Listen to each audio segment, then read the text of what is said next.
After World War II, Britain began work on its independent nuclear deterrent, building on Nazi technology seized at the end of World War II. Over time, this would spawn a successful space program that by 1971 was launching rockets into space. Today, we're going to talk about that forgotten British and Australian space program. Hello, my name is Gareth Edwards and welcome to the Untitled History Podcast. Join me each week alongside world-leading experts as we take a deep dive into your favourite topics from throughout history.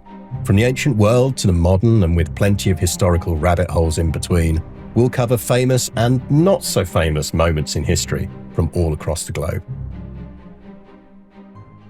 In 1971, a British rocket launched from Australia carried a satellite into geostationary orbit. On that day, Britain became the fourth nation in history to achieve this feat of scientific and engineering genius. On the same day, it became the first nation to cancel its independent space program entirely. Today, we'll be talking about Britain, Australia, and the space race, and the traces of this forgotten achievement that can still be found today. And to do that with me is Associate Professor Alice Gorman, space archaeologist at Flinders University, Adelaide, and author of the book Dr. Space Junk versus the Universe, Archaeology and the Future. Asteroid 551014, I think they've got right. I got that right, is your asteroid. That's my asteroid. Gorman, that is your asteroid, is named after her in recognition of her work in establishing space archaeology. It is an absolute honor to have you on the show today, Alice. It's fantastic to be here, Gareth. And I'm very excited to discuss the theme of this program. Yeah, I think I have always been fascinated with this as a space program and as the legacy and the little impacts it's left on both Britain and Australia that actually just are so forgotten now. They're just not seen. It's really interesting. The US has taken over the space narrative of the world.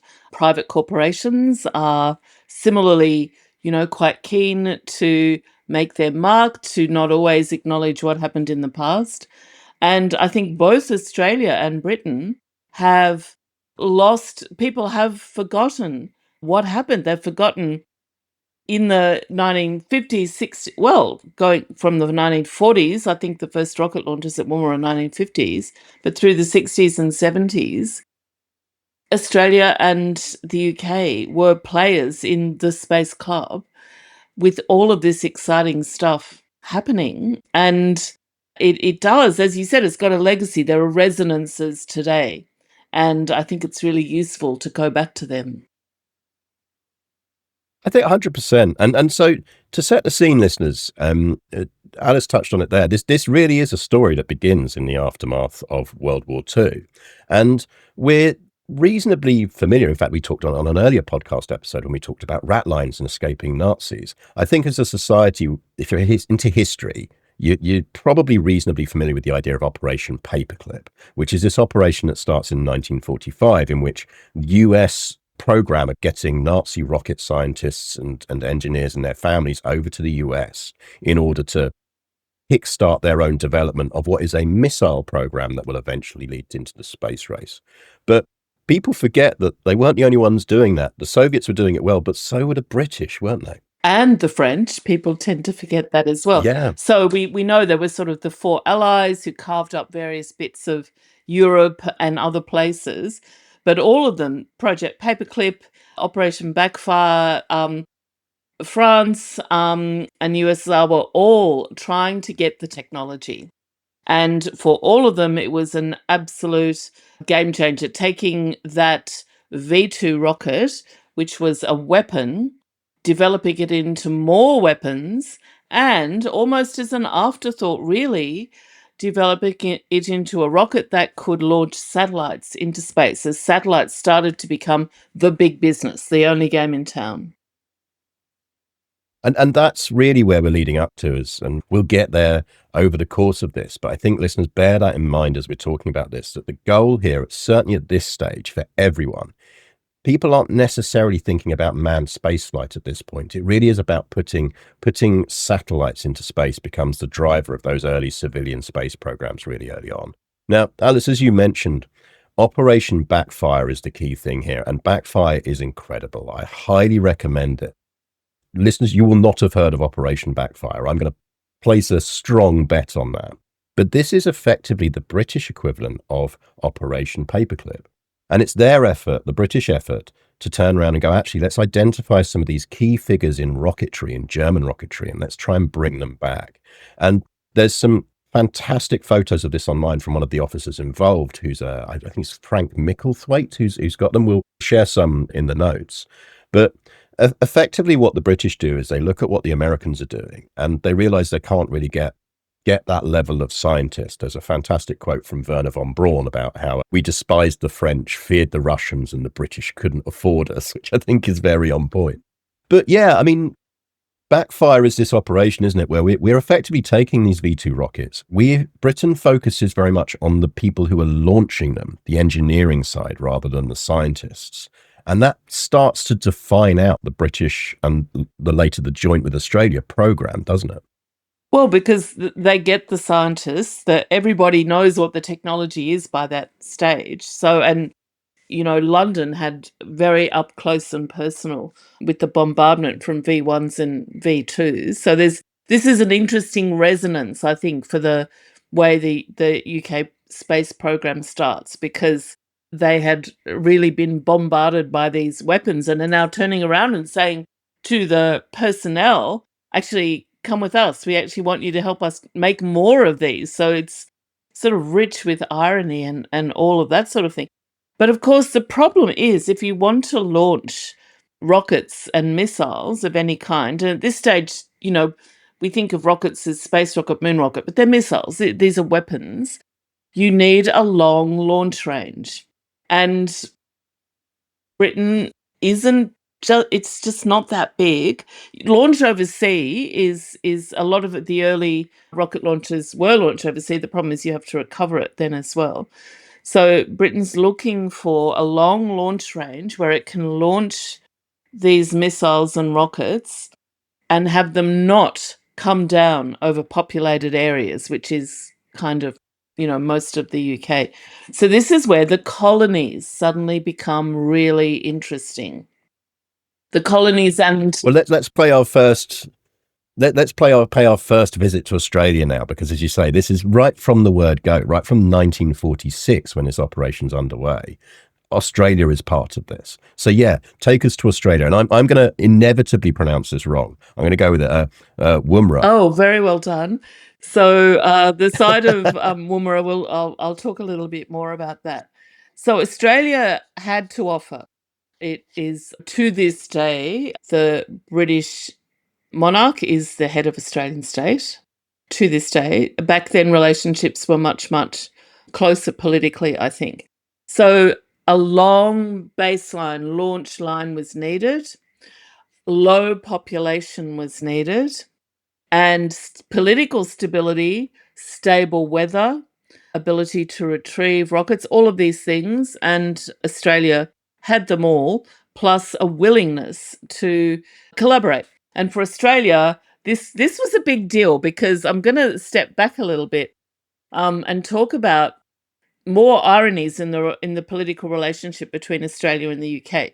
So Australia had, I think, my interpretation of this history, a huge fear of abandonment.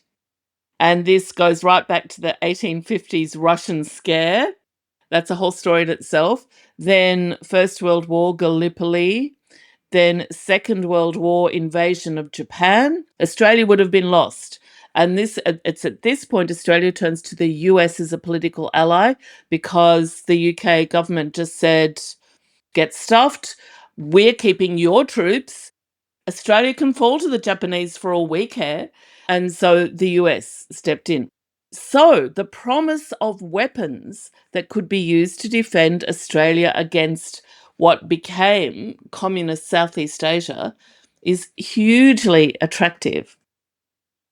So it's at this point that Australia and the UK conceive of this joint project to develop weapons at Woomera. And so let's talk about Woomera, because it's an extraordinary place. And I hope we have time for me to describe it to you as Oh, a place. go for it. So Woomera is located in sort of northwest of South Australia. It's often called, desert. And it's sort of geographically, I guess, desert in terms of the rainfall it gets and what it can support in terms of European agriculture. And it is quite far from everything, which was one of its draw cards, that nobody, and this is the other big part of this story, nobody except a few pesky Aboriginal people would get hurt. Also, there were settlers, landholders as well, but pretty sparse. So sheep and Aboriginal people. So there's a famous story of a plane trip that was taken in 1946, I think, with the sort of UK top brass. They're flying over that region of South Australia, which actually sort of goes right up to the border with the Northern Territory in Western Australia. And it's red desert sand.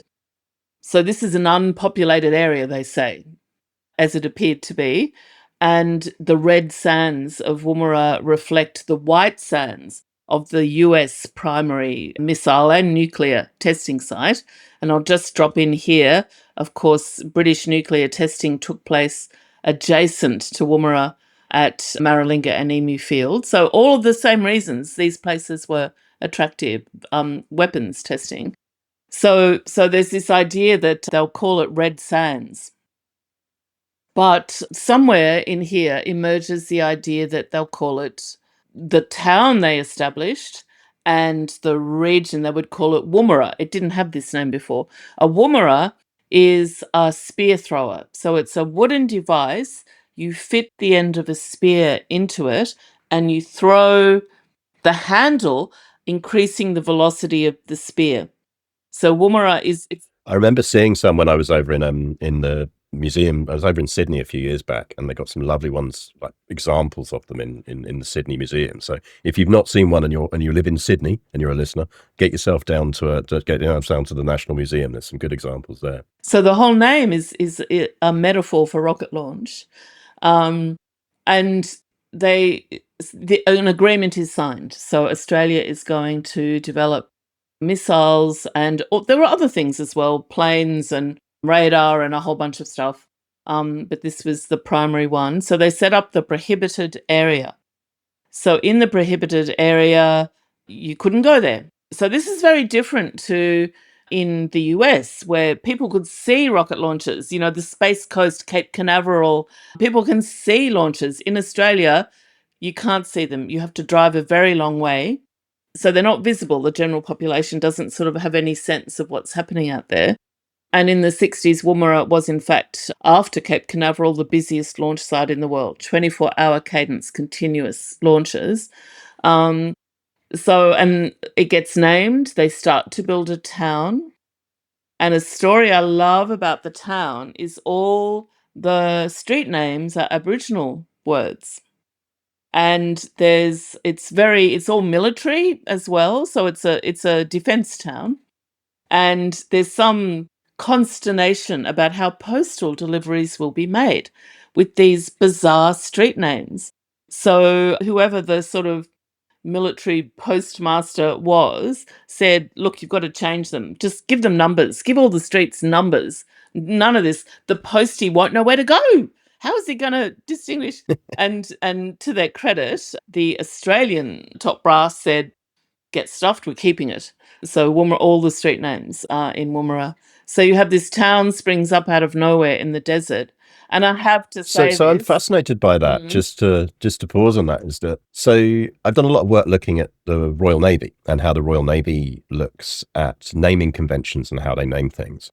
And what you've just said there strikes an interesting chord with me, because in various points when the Royal Navy are building classes of ship, particularly in pre-war and going into after the war, and these are ships actually the Australians end up building as well, the Tribal and Daring class of destroyers. The last example of the Daring class in the world is again in Sydney Harbour. It's well worth a visit.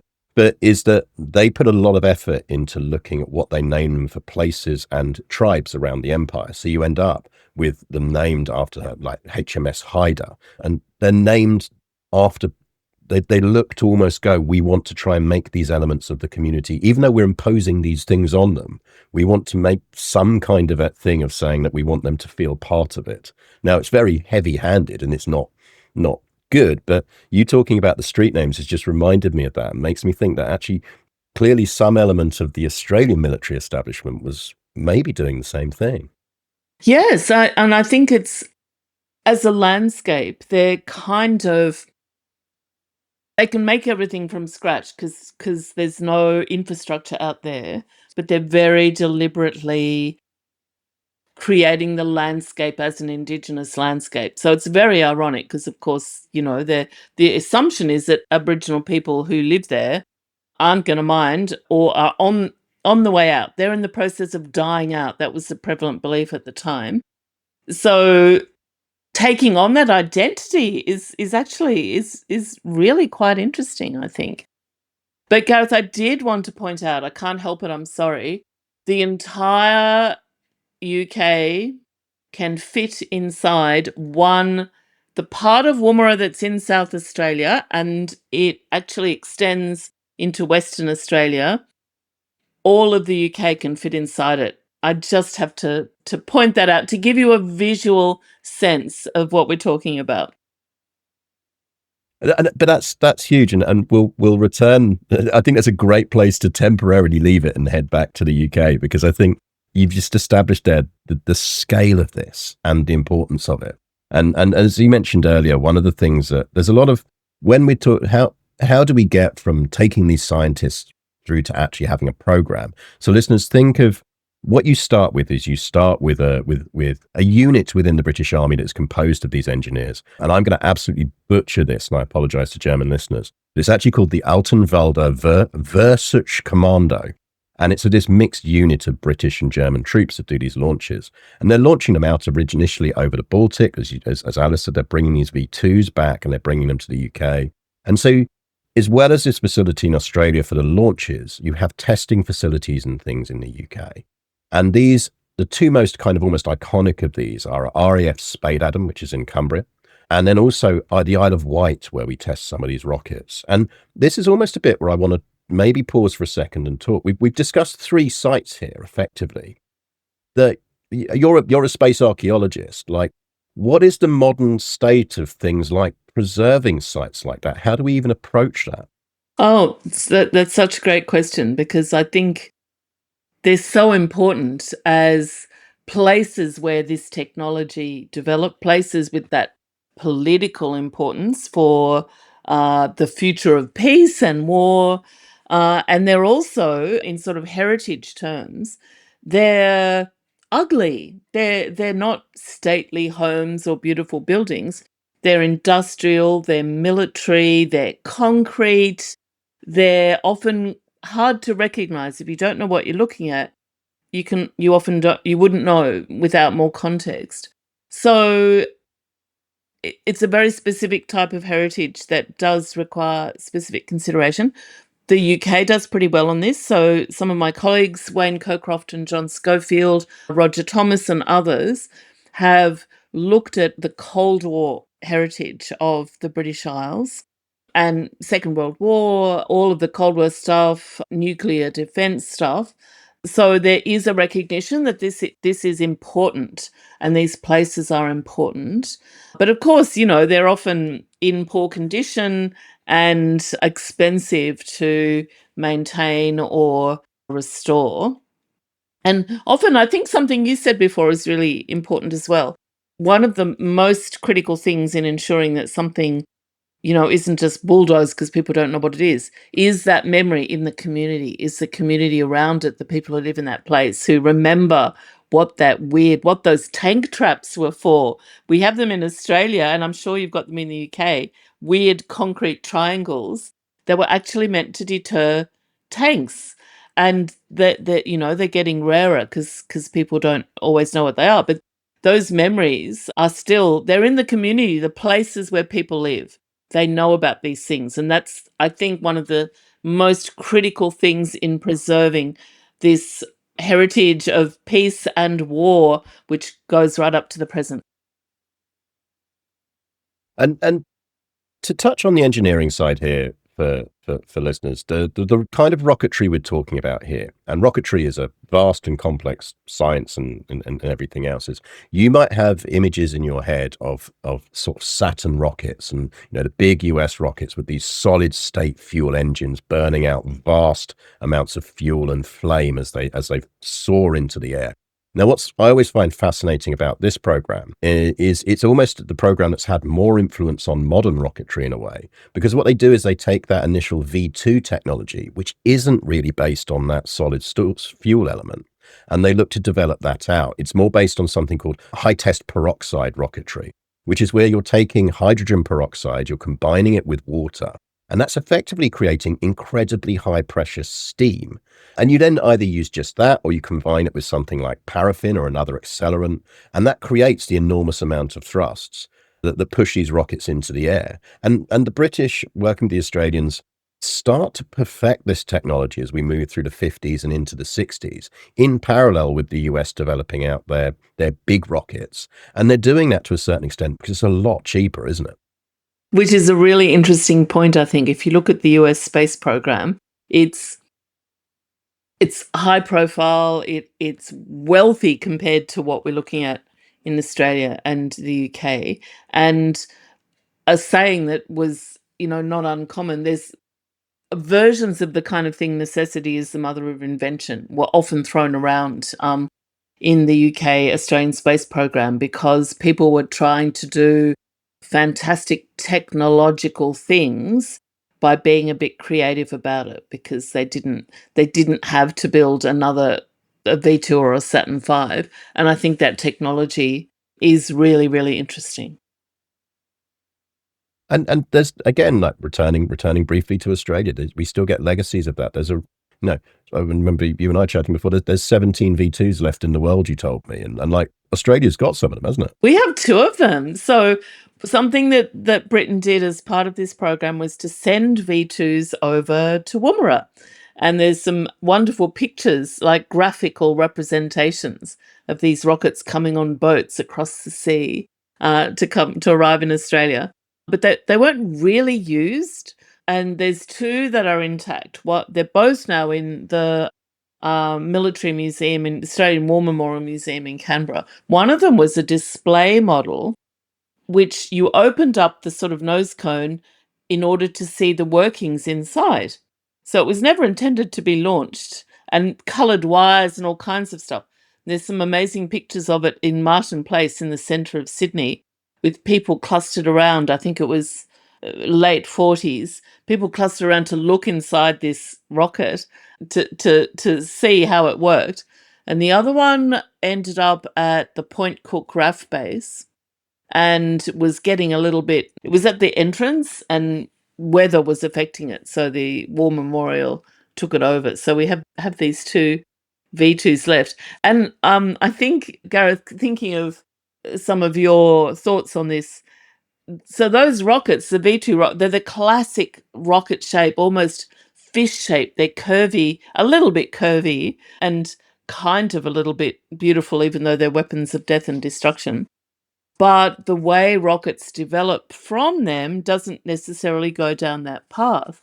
And one of the most interesting looking rockets, and I always get these names mixed up. It's either the Black Knight or the Black Arrow, that's called the lipstick rocket, because it's sort of a straight cylinder, and then the nose cone sort of curves up to a point, and it's painted red as if it were a lipstick that you were just going to wind up. And the pictures of it look weird because there's no fire or gas or anything. It was sort of exhaustless, and it rose up into the sky. So the pictures look wrong to people because they can't understand how it's suspended. But it's visually, it's such an interesting rocket to me. Yeah, and it's Black Arrow. Oh, it's You're Black absolutely Arrow. right. It's Black Arrow, and this is actually a really good opportunity to talk about how these rockets develop, because as we say, they're powered by this high test peroxide combos. Black Arrow, by the time it's made, is bad. I think they combine it with paraffin to create a dual propellant model or a bipropellant model. And these rockets, they do look weird. If you see photos of them now, they look, because you just don't have the plume of smoke and the fire that we're used to from solid state rockets. But they worked and they were brilliant. And the development really kicks in properly in around about 1953, with all of this starting to come together and the engineering coming together. And as we talked already about, this is a missile program to begin with. So the early side of this is actually, it really starts to come together with the creation of something called Blue Streak, which is a medium-range ballistic missile pulled together by the British. Now, what ultimately ends up happening, this is again tested in Australia, is it's tested. The process on how this tends to work is these rockets get tested on the gantry at RAF Spade Adam in Cumbria. They then get moved to the Isle of Wight for engine testing, and you get these fantastic photos of these engine plumes extending out against the needles in Isle of Wight. And then, as you say, they're shipped over to Australia for launch or firing or final testing. And by 1953, you've got Blue Streak as a very successful missile. One of my favorite anecdotes about it, though, and this is the problem with high test peroxide rocketry, is it doesn't react very well to de-icer, which, when you're launching these things from Vulcan bombers based in Scotland, causes certain amounts of issues, because there's a fantastic thing I found in various papers, which highlights that for a significant amount of the operational life of the Blue Streak nuclear missile, which was launched from Vulcan bombers, the rules were that it was allowed to have a warhead or fuel, but never both at the same time. Which is just the most British bit ever thing ever. But so this ultimately, though, as time goes on, and it ties in a bit with what you were saying earlier, is that you get this greater alignment from Britain as much as Australia with the US, and with the US programs, which is so much money in. And without going into detail here, what starts to happen is Britain starts to align its military aspects more with US rocketry. So its independent missile program starts to be less important. And so what happens is that then gets moved into being a civilian program, which is where we get these what called the black rockets, the Black Knight and the Black Arrow. And those are the ones that really start to begin that civilian program in Australia and Britain, aren't they? Well, I have to say something here about names and words, which we've already alluded to. I think there's some really interesting cultural differences in how people name things. And the British names for rockets and missiles and various things are somehow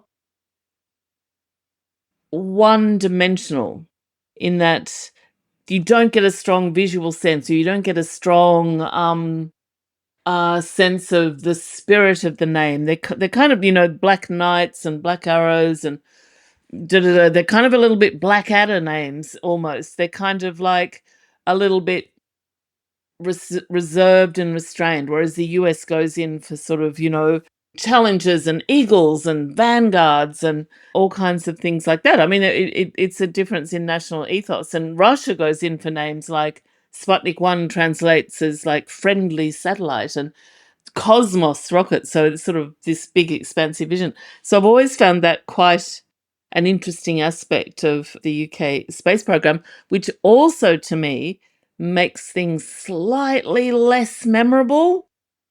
I don't know if that's a valid argument, but it's easy to forget names like Black Arrow. It could be Robin Hood, out in the forest. So I sometimes wonder if that's an aspect of how people and well, might as well pick up here the names of the satellites, which were all Shakespeare's Tempest.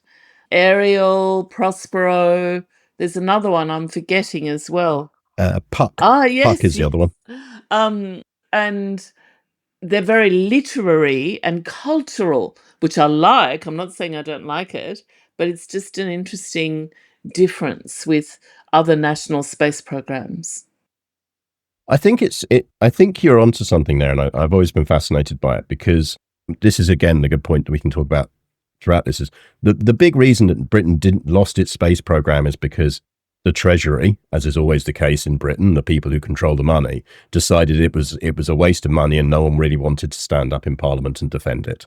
And I think what you say there really speaks to some of that. Something that both the Russians and the Americans always did very well was having an evocative name for a program, adding an element of narrative and romance for a program, gives you a political hook on which to hang your hat to defend it if you want to defend it later. And the lack of that from the British programme, that reservedness in namings, which are using the rainbow system from World War II, I think when you get to the point where the programme's under threat, it becomes much harder to make a sort of national story around it, to make it a thing that we should preserve, a thing that we should keep going as a scheme, which France does very well until it joins the European Space Agency. France is very good at giving this going as a sort of, this is our national program, we should do it, in a way that Britain isn't. I mean, one of my favorite anecdotes is I've seen accounts from American scientists who come over to Britain to learn about our rocketry during this period, because we are, at that point, the world experts in high test peroxide rocketry. And they're coming over and they arrive and they're picked up in beaten up old Morris miners by these rocket scientists from this base and driven there. And they're like, what the hell is this? You know, and they're like, oh, it's the only cars that we're allowed to buy.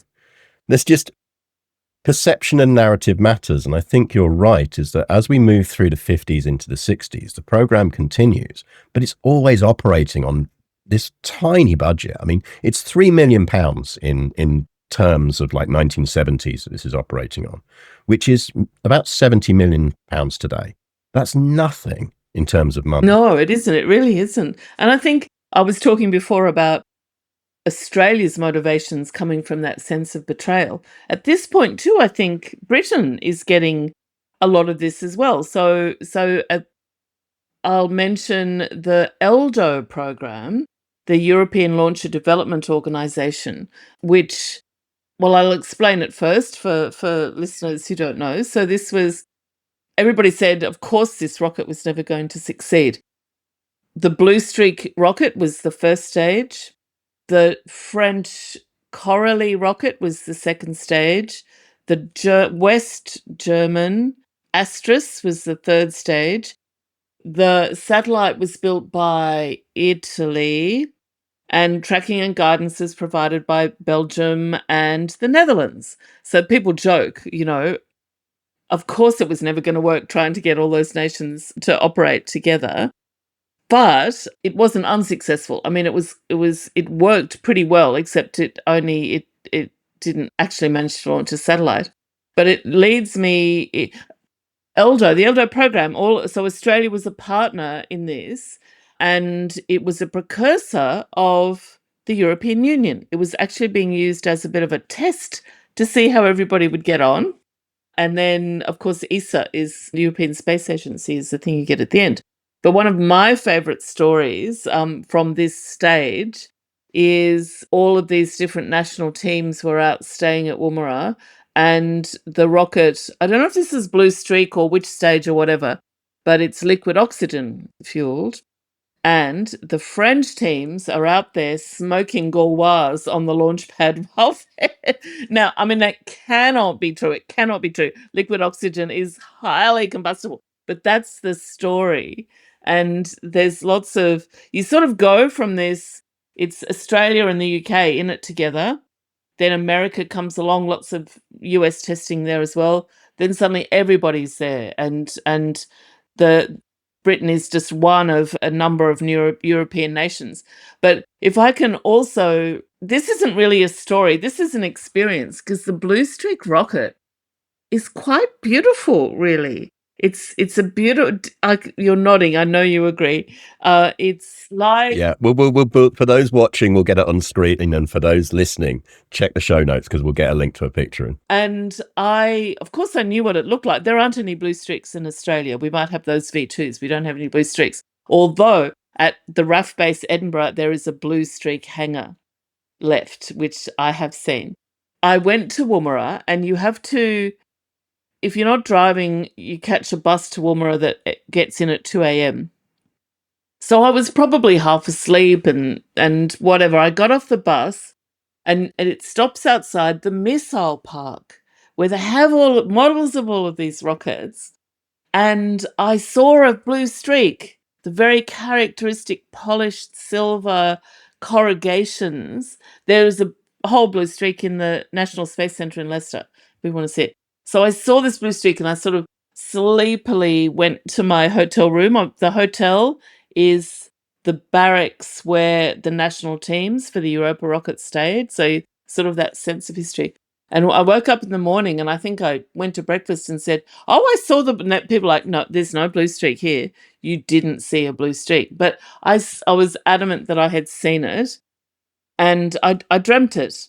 And I don't know, I suppose it was so deep in my brain that my half awake 2 a.m. brain wanted to see the blue streak there. So my dream of the blue streak. But then of course eventually I did see the one that's at the National Space Center. So I was like, having absolute conniptions of delight, which I suppose one shouldn't have, looking at a intermediate range ballistic missile meant to deliver nuclear warheads, but as you say, it never had a nuclear warhead and fuel in it at the same time.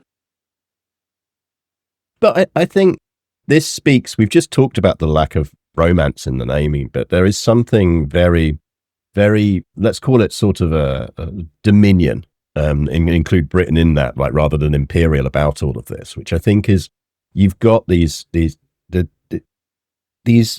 very iconic things, but they're not US. They don't look American. They don't look Soviet. This whole program is full of moments and people and objects that are beautiful or slightly silly in their own way, whilst also being absolute massive weapons of war. I mean, one of my favorite stories is RAF Spade Adam and various of the facilities related to this program are mostly in the middle of nowhere in tiny villages and everything else. And there's a fantastic story about Roy Dommett, who's the chief missile officer for Britain throughout this entire period. He works on everything.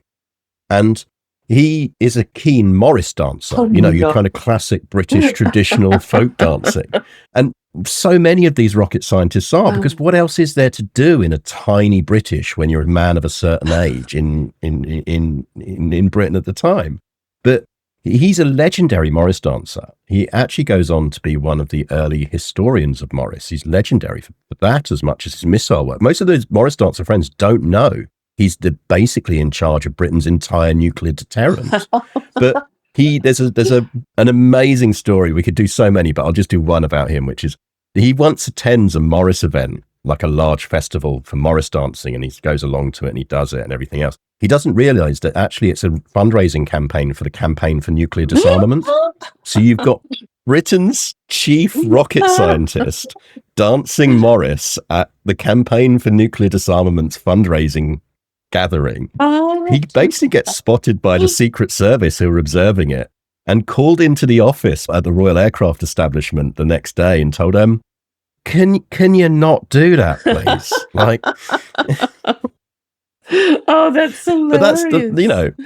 But that's there's something very, very British and frankly very Australian and very French in the description of these space programs. And what this does mean now, and all of this kind of comes together as we've talked about this, is you get the two civilian rockets around this. We've mentioned both of them already, are Black Knight and Black Arrow. And Black Knight is the really the one where they're saying, let's take the missile and let's turn it into a rocket. And then what you get with Black Arrow is this is the certain one where we say, okay, now we want to put our own satellites into geostationary orbit. And geostationary orbit's important as a milestone, isn't it? Yeah, so in 1963, the first satellite, the US SYNCOM-2, got to the geostationary region. So we're talking 35,648 kilometers above the surface of the Earth. And well remembered. well, I've got some of it wrong, but it's above 35,000. At this altitude, a satellite orbits at the same rate as the Earth turns, so it can be stationary over any point on Earth's surface. And the first people to predict the possibilities of this orbit were actually Konstantin Tsiolkovsky in Russia and Hermann Nordung in Vienna. And then Arthur C. Clarke, the science fiction writer, same one, he knew about their work. So recent research has shown that he did actually know about their work. But he wrote a paper in 1945 for Wireless Times, I think it was called, that basically said you could cover the entire Earth with just 3 geostationary satellites. So he flagged the importance of this orbit. This is where all the telecommunications satellites are because obviously they can point, you can tune into them. So this from 1963, it's just 6 years after the launch of Sputnik 1. People they've got to launch so much further. It's so much further than low Earth orbit. They actually have to go, okay, this is probably too boring to get into, but they have to go into transfer orbits and do all kinds of things. So suddenly there is having a launch path over the equator. And Woomera was too far south, really. There were many attempts to set up a launch site in Cape York, which is just below the equator. So you get the rotation of the Earth assisting to get something into orbit. But this was quite ambitious for the time, and it was also a recognition that geosynchronous and geostationary orbit were where the future of space business kind of lay at that time. So it was quite a desirable piece of space real estate.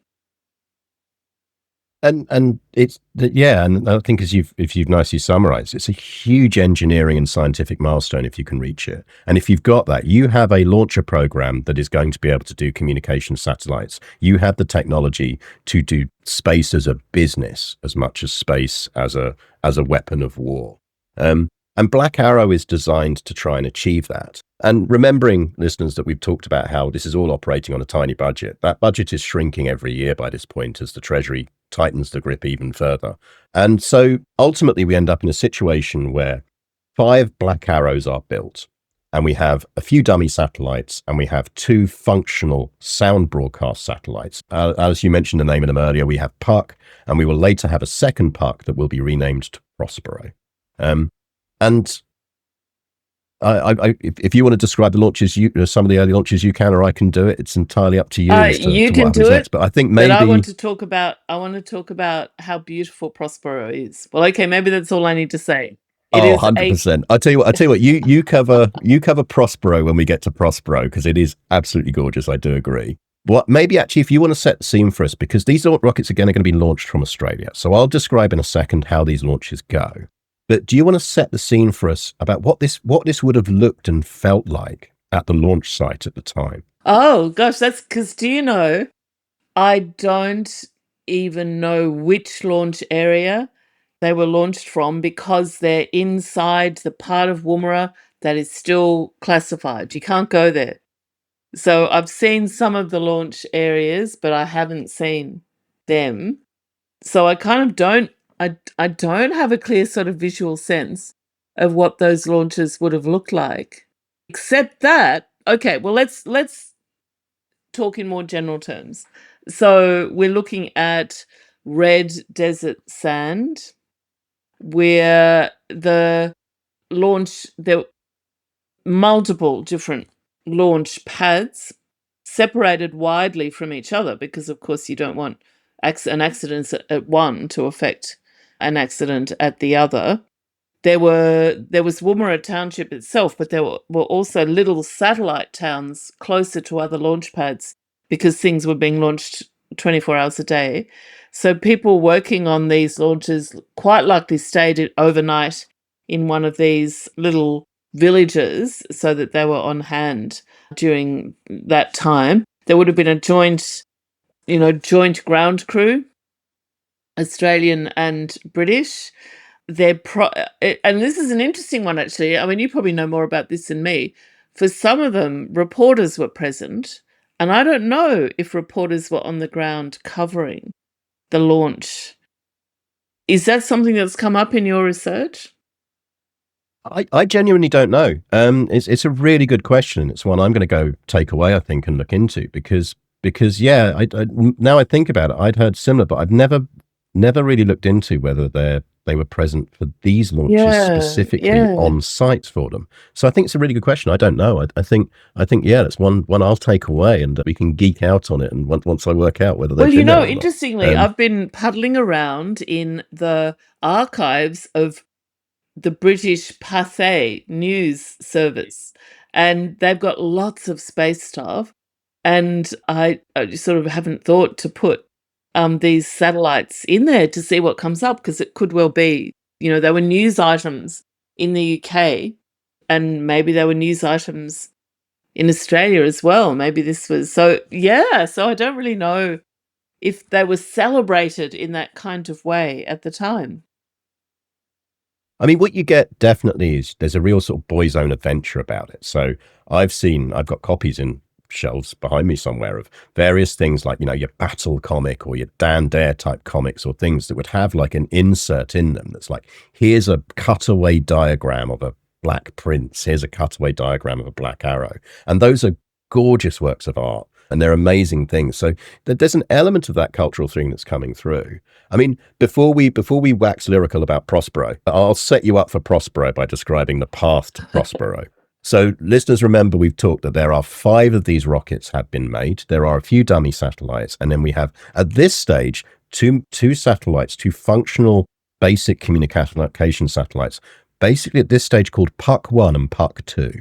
So the first launch of the first Black Arrow happens in June 1969. And actually, it doesn't go well. There's an electrical issue on the pad, and it launches, but it goes out of control. And it has to be exploded by the range operator. And one of the favorite quotes I've found about this is from the range operator himself, who, whilst everyone else is getting really disappointed that this rocket has failed, he's legitimately excited because he gets to push the button that blows up a rocket.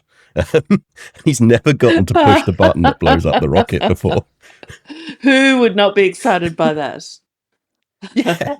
Just maybe don't try not to look excited about it in front of the scientists and engineers who are really depressed. The second launch, they fix it, they find the fault, and this launches successfully in March 1970. And the goal with this is to test the first 2 stages, because this is a rocket that's composed of 3 stages, and they're all British built in this one. They've been assembled in Warwickshire, I think, most of the parts for this. But this is a successful launch. So 2 of our 5 Black Arrows have now launched, and those ones had dummy satellites. Now, even at this point, and we're heading into the middle of 1970, we start to get rumors that the whole program is on the verge of being cancelled by the Treasury. And what happens is they decide at this point they can't really afford to wait. They can't really afford to hold off anymore. They need to start trying to get these satellites into orbit. So they gamble, and they gamble by deciding to launch the first of their functional satellites, Puck 1. And so they launched that at the same time as they're testing the 3rd stage. And unfortunately, this goes wrong. There's a leak in the 2nd stage. It fails to ignite, and it makes it into space, but it doesn't reach the geostationary orbit, and it falls to the ground. And this happens in September 1970, right at the beginning of the month. And then literally the day later, on September the 2nd, 1971, the British space program, they get the word that it's probably cancelled. That this is it. They've still got those 2 rockets left, but it's cancelled. But as you described earlier, the involvement, the process of this is you've got to get the rockets to Australia. And Black Arrow 4 and the final satellite are already en route to Australia.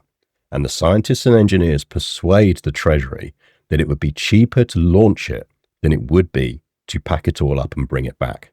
So they are going to have one final shot at getting this rocket into space. And to do that, they're going to launch their last satellite, which was called Puck 2 at that point. They now, in that fit of Shakespearean melodrama, decide to rename that satellite Prospero, that kind of the magician stranded on an island, the last of his kind, all of this thing. It's very dramatic. It's very, very, very literary. But yeah, Alice, describe Prospero for the listeners, because I think satellites are she's. She is beautiful. Absolutely beautiful. I don't know if they're she. I don't call them she. I think they're she's. Well, I think we should abandon that, because it's like ships, and there's a whole lot of cultural stuff that goes along with that. Let's go with they. So describe Prospero, because they are beautiful. Prospero is like a subconical flattened sphere, and it has solar panels on it, but the solar panels are arranged as if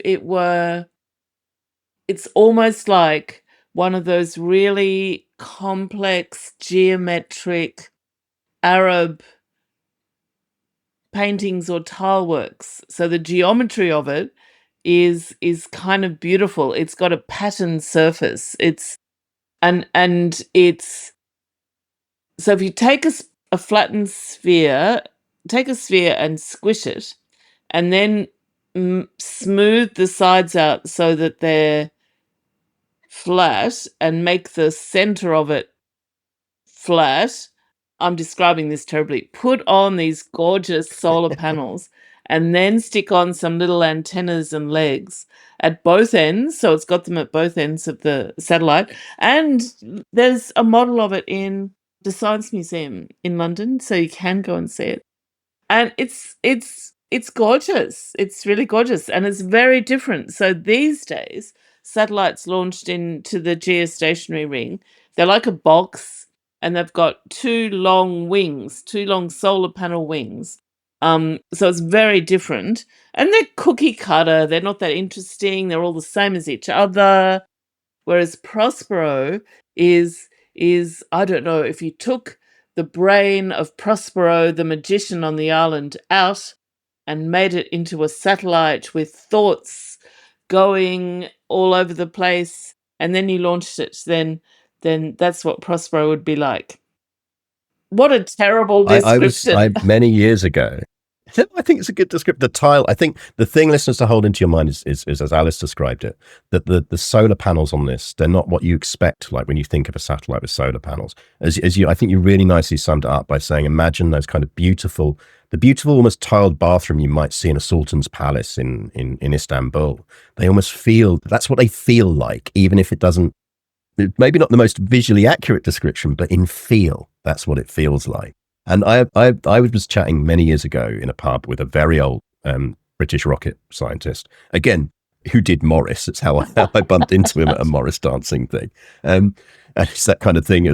There was a period if I was in villages and there was Morris dancing on at the time, I'd always turn around and just casually ask if anyone was involved in British rocketry, because 9 times out of 10, someone would go, "Oh yeah, no, old Cyril over in the back there. Yeah, Cyril Oh did my that." God. But I was chatting to him, and I thought he summed this up, because I mentioned to him, like, Prospero is lovely. It's a work of engineering art, and it looks very different. And he said, "Yeah, well, we're a nation who built Spitfires. Of course, we were going to make beautiful satellites." Oh, And I just thought that wow. was the most really capturing that kind of thing of like, it's Wow. not form matters. There's a sort of William Morrisness to it that, like, Oh, I really like that. that is perfect. There is a sort of William Morrisness to it. And I think these aesthetic differences between different countries and different rocket traditions are, this is about culture. This isn't about engineering or technology. I mean, it is a bit, obviously, but it's also about culture. There are many ways to make a satellite. Not everybody makes a beautiful one. And I think that is something that really, for me, distinguishes Prospero. So let's talk about the final attempt here. They know they've got this Black Arrow 4. This is going to be their last attempt. They're not going to be allowed, whatever happens, they're not going to be able to allow to launch Black Arrow 5. And this is their last satellite anyway. And remember, listeners, at this point, they've not successfully managed to reach the orbit. The last attempt failed and took with it one of their last 2 satellites. So there's accounts that almost the entirety of the team ends up in Australia for this, because everyone knows it's the last chance. This is the last hurrah. The program is effectively on the verge of being cancelled. They've been already informed it will be cancelled. And so effectively, they head there. And on the 28th of October, 1971, they're in place. They're ready to go, and they decide that they're going to try and launch this. Now, they'd actually tried to launch it the day before on the 27th of October, but the weather conditions changed. And I'm going to bow to you on the Australian experience to describe what this scene might have looked like. But effectively, they have to not launch it because of the weather, and you get all these British unhappy scientists end up back in one of those small villages, like you say, and they end up in a small bar. They end up in the bar in the place. And while they're there, one of the locals makes the mistake of saying, "Oh, what's the matter, boys? Did your matches get wet?" And a massive bar fight kicks off between everyone. So you can probably picture all that scene better than I can. But I just think that's fascinating. It's that example of the interactions between those I think, communities. yeah, you've got a little niggling thing there, a little bit of argy bargy just waiting to burst out. And it's not as if I mean, Australia had no skin in the game at this point in terms of satellite launch. I mean, we'd launched RESAT 1 in 1967, and it was a US rocket that had been given to us, um, and we hadn't actually launched a satellite since. So it was kind of like, okay, done it once. Now let's see the Poms try. So I can just imagine that little opportunity to have a little dig in there, and a willingness to take the consequences of the fisticuffs that ensued. I can absolutely imagine that. So 28th of October, this is their last chance, and they decide they're going to try again. The weather is fine. They can launch. This has never succeeded before. And at 3:50 a.m., they in GMT actually, so in UK time, they fire this rocket. And the first stage fires 10 seconds later on that, as you described it, that this looks like a tube of lipstick. It's almost moving into the air on the site on a pillar of nothing because this is superheated steam. It leaps into the air. And at 3:53, the first stage separates perfectly and the second stage fires. It's looking good. At 3:55 a.m., the third stage separates. And this is the bit that had failed before, and it fires. It fires successfully. And this third stage was codenamed Waxwing. And it's now leaping up and heading towards that last milestone, that huge milestone that you said, geosynchronous, geostationary orbit. And a few minutes later, it reaches that point and the front of Waxwing opens, that third stage opens, and Prospero starts to float out. And as it does, based on the signals they received back, they realize that Prospero has bumped into the opening as she leaves. And there's no signal from her for some time. And the descriptions I've heard of just everyone thinks they don't know if she's going to work. They don't know if she's going to fire. And then after a nervous control room wait, people literally say they just, nobody was breathing. And then the satellite starts to sing and they pick up the sound of her. And listeners, I think at this point, we're just going to pause and I'm going to play you what that sounded like.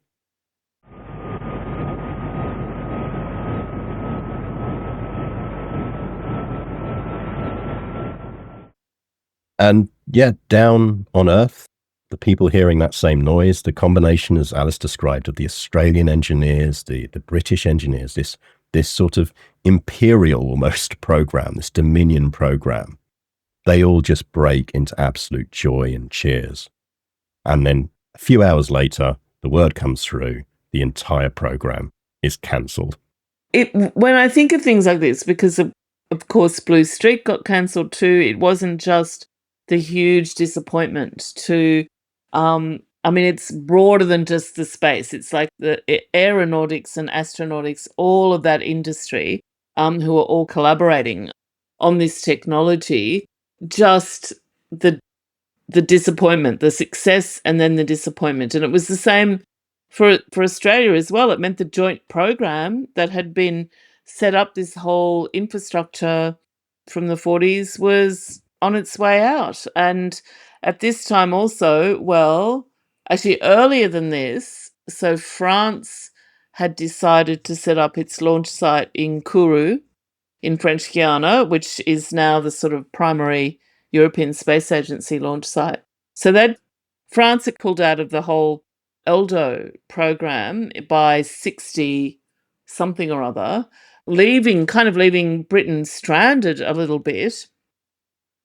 And it seems so typical. It's sort of in very broad brushstrokes. You think of that Dominion thing, that empire thing, and I, as an Australian, obviously, I'm not a fan of that. But in terms of the sort of ambition and ethos, you'll come back to this thing where the penny pinching people within the exchequer or whatever. I'm sorry, I can't remember what it's called, but that, Yeah, the joy that is the treasury. yeah. So where's that ambition? Everybody else in the world, France is doing it. Germany isn't, because they have restrictions, obviously. USSR is doing it. US is doing it. You know, Australia had its side hustle at Woomera as well. And suddenly, on with success, on the back of success, suddenly Britain doesn't want to do space anymore. And in a sense, Australia and Britain have followed a similar path then. Australians don't know that Woomera was the busiest launch range in the world in the 1960s. They don't know that we launched a satellite. They don't know that we had our own rockets. We only got a space agency in 2018. And the UK reignited its space ambitions. You would remember the year, but this is after doing nothing for a long, long time. The UK Space Agency and everything that is happening there is also fairly recent, also being shut down at the moment. The path has been ceded to the US and USSR, the European Space Agency as well, and now the private corporations. But this is where it comes from. This is the foundation upon which both Australian and British sort of space ambitions is established, and it's curious for sort of political and social reasons why this was just not seen as an important thing to do. And I think, as you say, like as you moved into the 90s and industry changed and focuses changed, it became clear that actually it was a mistake. And I think even the Treasury would have admitted it was a mistake, and the political side of things admitted it was a mistake. But it was just it's one of those short-term decisions that just has a real sad and long-term cost. But I mean, we'll talk a bit more in the extra bit about various aspects, particularly around the archaeology side of space. I'm really fascinated by that, so I really want to dig into that with you. But I mean, Prospero's still up there. Prospero's still orbiting. Like you can still, if you open up your little tracking things, I always say to people, like, open up a little tracking app, a little web link. We'll put one in the reading notes. But like, you can tell when she passes overhead wherever you are in the world, and you can just give her a wave. I think she's still up there. She broadcasted for decades, and the tracking station, General RAF tracking station at RAF Lasham, used to fire her up every year on her birthday. They'd send her a message and say, "We still know you're up there," basically, and the satellite would sing back. But yeah, like they tried to restart her for her 40th, the satellite for her 40th birthday, but they just failed. They'd lost the launch codes, because when RAF Lasham shut down, nobody bothered to sit there and record all the technical documentation on how to activate this satellite. And that's that almost archaeological loss that we get in, of just technical documentation was not seen as important. The instruction codes were not. And I forget which university it was that tried to work out how to reactivate her in 2011, but they never managed. But the Mullard Space Science Lab. So what are they part of?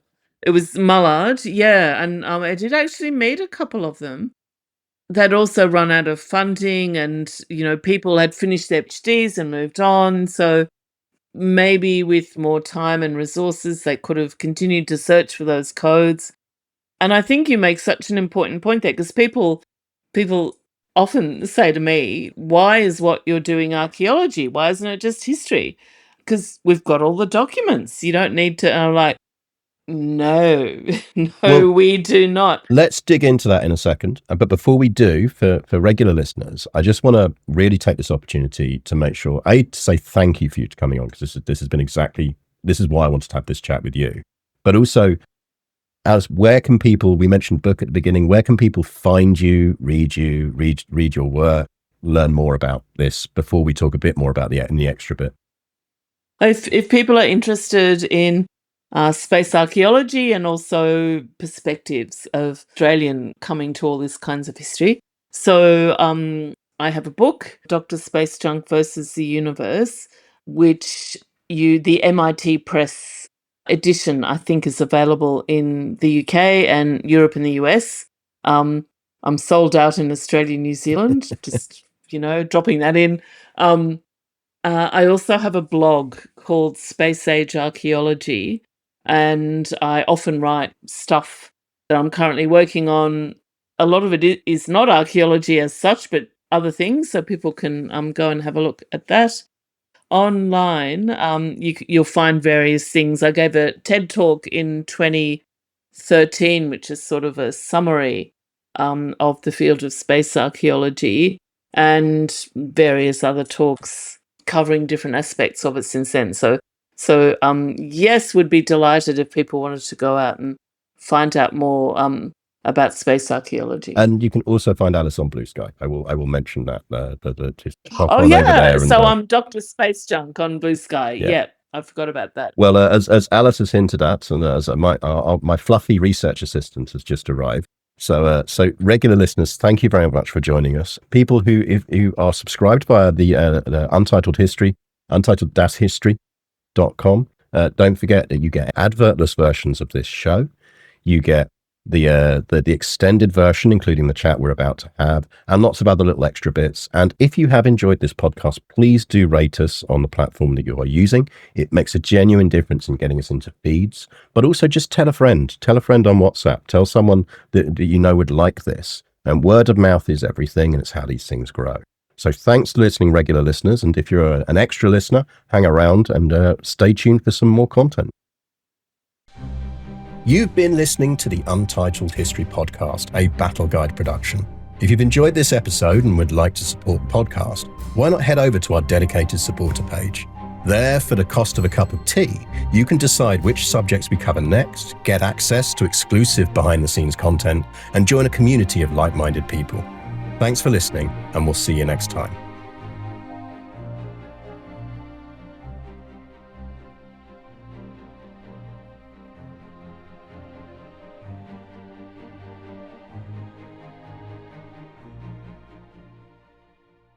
So welcome, listeners, to the extra bit. The Fluffy Research Assistant is Fluffy Research Assistanting. So be aware that if you're watching this, you may see some tail swishes on the screen. But yeah, Alice, space archaeology. You are one of the founders of this as a field, really. And tell us a bit more about it. Well, I suppose the thing that people are most puzzled by initially is like how archaeology is the deep past, ancient stuff. How do you have an archaeology of space? That's right now. It's recent. How does that happen? And the reason it happens is because archaeology isn't actually about old stuff. I mean, a lot of it obviously is. Archaeology is actually about how humans interact with the material world. So that means it doesn't matter when it is or even where it is, you can still do an archaeological study. And coming back to the point of, when we lack documents about so many things, and even if you have those documents, people aren't sitting around thinking, what will somebody in 50 years like to know? They don't write this stuff down. There's missing information, and what we do is look at the objects and the places. What stories do they tell? And sometimes how does that differ from the documentary record? Because sometimes it does. It's what you find when you look at the object is not what's described or even. You have been listening to the extra bit on the Untitled History Podcast. If what you have heard there is a thing you want to hear more of, then I'm sorry it faded out, but what you will have to do is back us, and then you can find out more. So don't forget to back us at the untitled-history.com for more of what you've heard here and more extra episodes in future. Oh, sorry, hang on. I can hear a cat yowling, so I need to go let a cat out. And then just start from I want to say here about names, but again, so 2 seconds, sorry.